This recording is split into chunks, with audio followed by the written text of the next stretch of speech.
একজন ভালো বাবা হওয়ার আগে একজন ভালো স্বামী হতে হবে।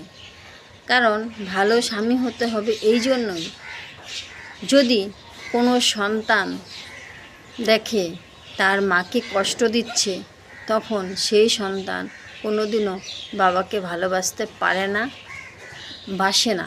কারণ সন্তানেরা সবচাইতে মাকে বেশি ভালোবাসে।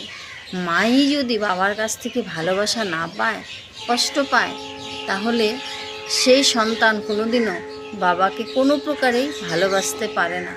তাই সব বাবাদের ক্ষেত্রেই বলছি, যদি কোনো মায়ের প্রতি কোনো বাবাদের কোনো ক্ষোভ থাকে, তাহলে সেটা মিটিয়ে নিন সন্তানের জন্য।